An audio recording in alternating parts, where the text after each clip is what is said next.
Victoria had learned a long time ago that in her family, she was background noise. She was 31 years old, living in Nashville, Tennessee, and she had spent most of her adult life being quietly underestimated by the two people who were supposed to know her best.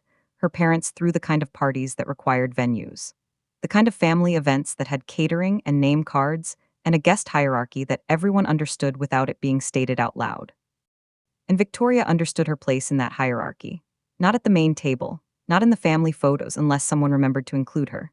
Somewhere toward the edges, manageable, unobtrusive, so when her parents held a milestone anniversary dinner at an upscale event venue in Nashville and told Victoria she could help with setup, that the staff entrance was around the back, she didn't argue. She walked around to the back entrance, and then she walked through the main doors. Because what her parents didn't know, what they had never bothered to find out, was that Victoria owned a 30% stake in that venue. I had owned it for 2 years, had invested her savings quietly, and built something real while her family looked right through her. The venue manager greeted her by name, her parents watched from across the room, and Victoria smiled the smile of someone who had been waiting a very long time for exactly this moment. Her parents told her to use the staff entrance. She walked through the front door, and the venue manager greeted her by name in front of the entire family. Hit subscribe right now, because what happened in that room next, and what Victoria found 2 weeks later, is something you absolutely cannot miss. My name is Victoria. I'm 31 years old and I live in Nashville, Tennessee. I have a career I built entirely on my own terms, an investment portfolio I am quietly proud of, and a family that has spent most of my life looking slightly past me at whoever was standing behind me. I learned not to take it personally somewhere around age 14. That sounds like something people say to seem unbothered when they are actually bothered, but in my case, it was a genuine adaptation. I stopped waiting to be seen by people who had decided what I was before I had the chance to show them otherwise. I just kept building, quietly, carefully, in directions nobody in my family thought to look. There were four of us: my older brother Reed, my sister Diane, me, and my younger brother Callum.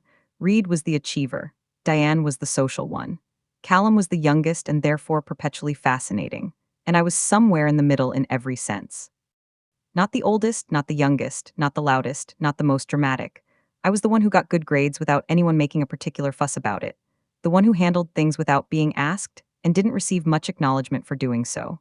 My parents loved me. I believe that in the straightforward way you believe facts. But attention in our family was a finite resource and it flowed in very specific directions. My direction was not one of them. I went into event venue management at 23. I started as a coordinator assistant at a mid-size venue in Nashville, worked my way up over 4 years to operations manager, learned everything I could about how these businesses ran from the inside. It was genuinely interesting work. The logistics, the client relationships, the way a well-run event looked effortless from the outside because of everything that happened behind it. I was good at it in the specific way that people are good at things they actually care about. My family's response to this career was mostly a collective mild shrug. My mother once described what I did to a relative as event planning. I did not correct her. There was no point. 2 years ago, I made the most significant financial decision of my life. A venue called Hartwell, upscale, beautifully designed, well located in Nashville's event corridor, was looking for a minority investment partner to support an expansion. I had been watching Hartwell for 18 months. I knew the management team. I understood the business model. I had the savings and I had done the analysis and I believed in it completely. I invested. 30% stake, formally documented, my name on the partnership agreement alongside Marcus Webb, who owned the majority and ran the day-to-day operations. It was the best financial decision I had ever made. I told nobody in my family. Not because I was hiding it. Simply because nobody had asked what I was doing with my money in years. People assume when you keep something significant private that you must be concealing it deliberately, that there's strategy involved. With me and Hartwell, it was simpler than that. My family did not ask about my life in the way that would have created a natural opening to share it. Dinners were about Reed's promotions and Diane's children and Callum's latest project. My updates were received politely, and then the conversation moved on within about 90 seconds. After enough years of that, you stop offering information, not because you're hiding it, but because the space for it simply doesn't exist. I had a 30% stake in one of Nashville's better event venues, and it had genuinely never come up because nobody had ever asked what I was doing with my savings. My parents announced their 35th anniversary dinner about 6 weeks before the event. They had chosen Hartwell. I know the exact moment I read that in the family group chat because I sat very still for about 15 seconds and then I smiled in a way that nobody was there to see. All the venues in Nashville, and there are many, they had booked the one where my name was on a partnership agreement. They had booked it through a corporate events coordinator without anyone making the connection because Victoria Webb was not a name anyone in my family associated with anything that might require a second look. I said nothing in the group chat, just added a thumbs up reaction like everyone else, and waited. The family coordination message came from my mother 4 days before the event. It was addressed to all four of us with specific roles outlined for the evening. Reed and his wife were hosting the welcome reception. Diane was managing the family photo coordination. Callum was giving a toast. And Victoria, I could help with setup in the afternoon and make sure the place cards were arranged correctly. If I needed to come early, the staff entrance was around the back of the building, and someone from the venue team would let me in. I read that message twice. Staff entrance around the back. Place cards, I set my phone down, picked it up again, read it one more time. Then I sent a simple reply, sounds good, I'll be there. And I started thinking about exactly how the evening was going to go. I arrived at Hartwell at 4:15 in the afternoon. The venue looked exactly the way I had watched it look for 2 years of part ownership, the exterior lighting already warm against the late afternoon sky, the entrance doors polished, the kind of quiet pre-event preparation happening inside that I understood from years of working in this industry. I parked in the partner lot, the spot with my name on the reserved sign that Marcus had insisted on when I joined the partnership. I sat in my car for a moment and looked at the building. My building. 30% of it anyway. Then I picked up my bag, checked my reflection briefly in the rearview mirror, and got out. I walked toward the back entrance. And then I stopped. I stood at the staff entrance for maybe 20 seconds. The door was propped open slightly. Someone had been moving equipment through. I could hear the setup activity inside. Familiar sounds. The particular organized, controlled energy of a venue being prepared for an event. I had stood at dozens of these doors over my career. Always from the working side. Always part of the preparation rather than the occasion. I thought about my mother's message, staff entrance around the back, place cards. I thought about the partner lot where my car was currently parked. I thought about Marcus and the partnership agreement and the 30% stake I had built with savings nobody in my family knew existed. Then I turned around. I walked back along the side of the building and went through the front door. Marcus Webb was standing near the main reception desk when I walked in, talking with the head of catering about the evening service timeline. He saw me come through the front doors, and his face did what it always did when he saw me, genuine warmth, the specific ease of someone who respects the person walking toward them. He excused himself mid-sentence and crossed the room. Shook my hand the way we always did, firm, professional, the handshake of actual business partners. He said, "Victoria, glad you're here." I said, "The room looks beautiful, Marcus." He said the florals had come in better than expected, and the catering team was ahead of schedule. We stood there talking like we were co-owners of the space, while across the room my mother looked up from a conversation she was having with the event coordinator and went completely still.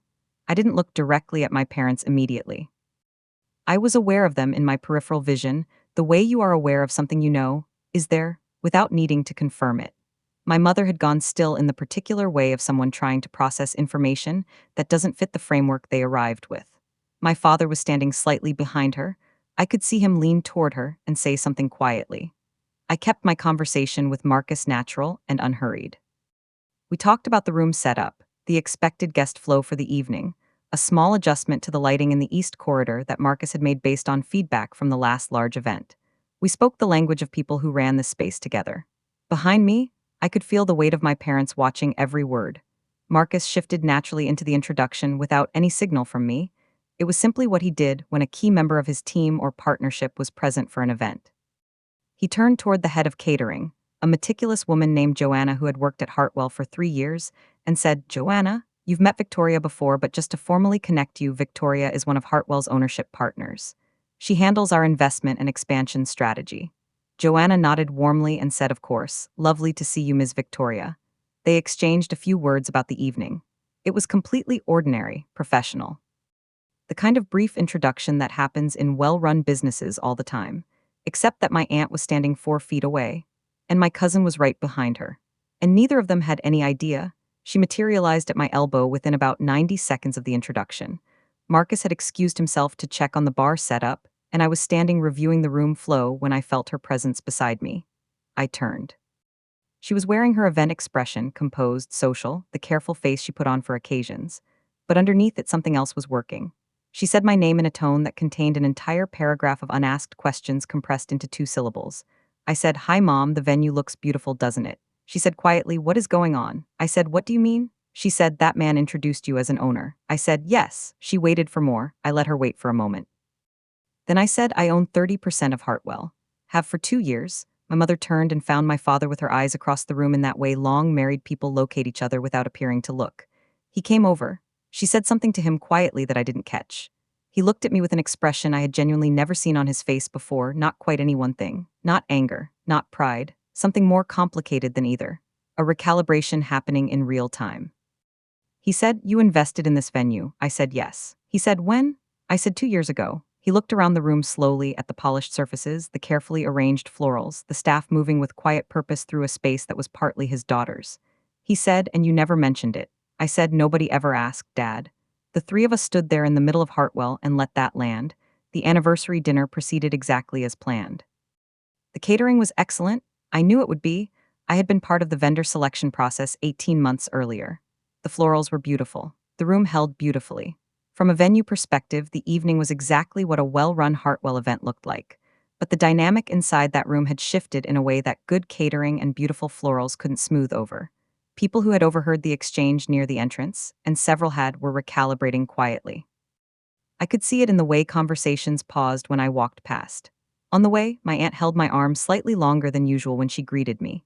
In the way my mother watched me from across the room all evening with an expression I had never seen her direct at me before. Reed found me during cocktail hour. He was characteristically direct, walked over, said congratulations, asked 3 specific questions about the investment structure, and seemed genuinely impressed by the answers. Reed respected financial competence above most things, and I had just demonstrated it in a setting he couldn't dismiss. Diane was more complicated. She hugged me warmly, but I could feel something underneath it that wasn't quite comfortable. Like someone adjusting to a picture frame that had been hanging slightly crooked for years and had just been straightened. Callum pulled me aside near the end of the evening. He said, "Vic, I had no idea." I said, "I know." He said, "Why didn't you ever say anything?" I said the same thing I had said to my father.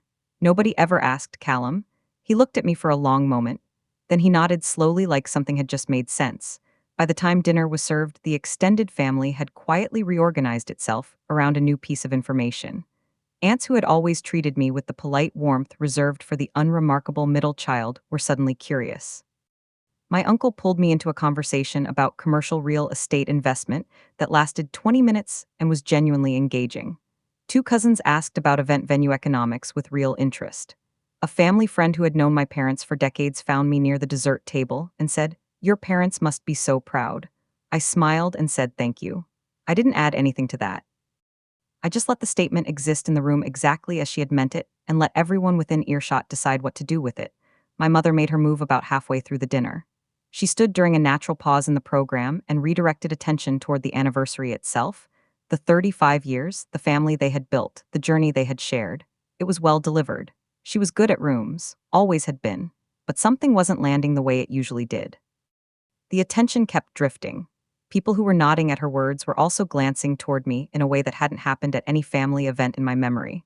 My father gave his portion of the toast, and it was warm and genuine, and almost managed to recenter the evening. Almost, but information doesn't unland once it has landed. The room had reorganized, and the reorganization was permanent. The guests cleared out by 10. I stayed as I always did for the post-event. It was part of how I operated as a partner. Not an obligation, but a practice I had developed because I genuinely cared about how Hartwell closed its evenings. Marcus and I walked the room together after the staff had begun clearing. He asked how I was doing in the tone of someone who had witnessed something and was checking in on a person rather than a business partner. I told him honestly I was okay. More than okay, actually. He said the introduction had felt natural to him, and he hoped it hadn't created complications for me personally. I said the complications had existed long before tonight. Tonight had just made them visible. He nodded, said, "What do you want to do with that?" Good question. I made a decision to walk back to my car after the event. I had spent 2 years building something significant while my family looked past me, and I had contributed to that dynamic by staying quiet. Not out of shame.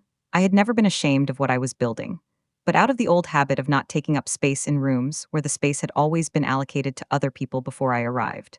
That habit had served some purpose once. It didn't serve me anymore. I was a 31-year-old woman with a career, a meaningful investment, and a name on a partnership agreement. I was done curating my own invisibility for the comfort of people who had never bothered to look. Starting the next morning, I was going to stop making that easy for them. 3 weeks after the anniversary dinner, I was doing a routine quarterly review of my personal finances. Cross-referencing my investment holdings against a family financial summary I had been part of since my grandmother's estate had been partially distributed to the family 4 years ago. I almost missed it. A line item that didn't reconcile correctly against the original estate documentation I had filed away. A property asset that should have been reflected in a shared family holding had been transferred, quietly, without a family meeting, without notification to all parties listed in the original documentation. I looked at it for a long time. Then I pulled out the original estate papers from my file cabinet and laid them side by side with the current summary. The discrepancy was not small, and my name was notably absent from the transfer documentation. I spent the better part of a Saturday going through every document I had connected to my grandmother's estate. The original will, the distribution summary I had received 4 years ago, the partial disbursement records, the property asset list that had been included in the estate overview. I was methodical about it, laid everything chronologically across my dining table, and worked through it section by section the way I approached any business analysis. What I found when I compared the original property asset documentation against the current family financial summary was a transfer that had occurred 14 months ago. A commercial property my grandmother had owned, a small retail building outside Nashville that had been listed in the estate as a shared family asset. Transferred, quietly, without any communication to me. My name was not on the transfer. My name was not on anything connected to it. I found Ms. Chen through Marcus, who had used her for Hartwell's legal work on 2 occasions and trusted her completely. She was a business and estate attorney, precise, experienced, the kind of professional who asks exactly the right questions in exactly the right order. I called her Monday morning and had an appointment by Wednesday afternoon. I walked in with the estate documents, the distribution summary, the current financial records, and the transfer documentation I had located through the county property records database, which I had accessed myself after finding the discrepancy. Ms. Chen reviewed everything without rushing. She asked clarifying questions. She made notes in a small, precise handwriting that covered 2 full pages by the time I finished presenting what I had. Then she set her pen down and looked at me. Ms. Chen's assessment was careful and specific. She said the original estate documentation clearly listed 4 beneficiaries for the commercial property asset: my parents, Reed, and me. She said the transfer that had occurred 14 months ago had been executed with 3 signatures, not 4. Mine was absent. She said this was not a clerical oversight. The transfer documentation required explicit beneficiary acknowledgement, and my absence from it was a legal problem regardless of intent. She used the phrase legal standing deliberately, said I had it clearly, and that the question was simply what I wanted to do with it. She also said something that stayed with me after I left her office. She said, "Victoria, this is not the first time someone has assumed you wouldn't notice. It may be the last." I spent the 2 weeks after my meeting with Ms. Chen building a complete documented picture of everything: the original estate papers, the property transfer records, the financial summary discrepancy, a timeline of when decisions had been made and who had been included in those conversations versus who hadn't. I was systematic and thorough in the way I was systematic and thorough about everything that mattered to me. I did not call my parents, did not mention anything to my siblings, did not signal in any direction that I was looking at anything. I went to family Sunday dinner once during those 2 weeks and sat at the table and talked about ordinary things and let my face show nothing beyond what I intended it to show. I had learned a long time ago how to be unremarkable in that room. One last time it was useful. Ms. Chen sent the meeting request on Thursday, formal letterhead, addressed to both my parents. Referenced the estate matter without specifying details, just enough to make the subject clear and the seriousness of the communication undeniable. It requested their presence at Ms. Chen's office the following Thursday at 2 in the afternoon. It noted that I would be present along with my legal counsel. It requested that they come prepared to discuss the property transfer executed 14 months prior.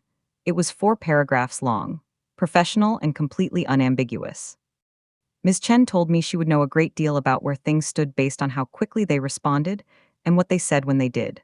They called her office within 3 hours of receiving the letter. She said, "That tells us something."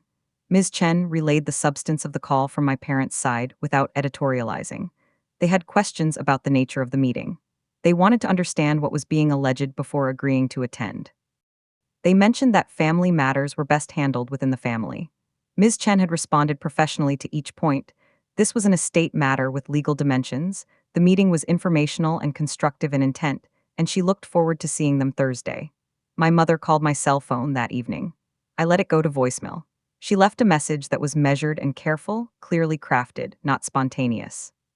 She said she was sure there was a misunderstanding and that she hoped we could talk before Thursday.